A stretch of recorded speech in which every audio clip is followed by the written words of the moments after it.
Hello friends, in this video I'll show you how to get totals in Excel. Like and subscribe, support this channel. Let's get started. For example, let's take this small table. Different fruits and their sales by city and month are presented here.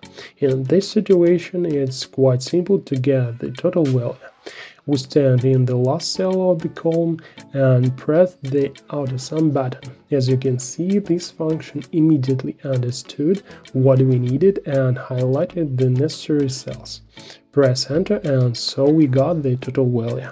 But if we need totals in a certain month or city, calculating all this manually is not an option.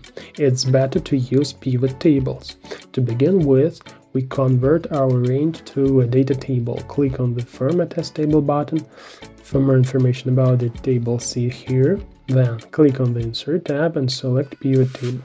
For a detailed video about pivot table, see here. For clarity, let's add a pivot table to the same sheet. OK, the pivot table creation window has opened. Add fruits to the rows field, then month. Although it's better to add months to the columns field, we'll also add cities to the rows field, preferably first, and sales in the values field.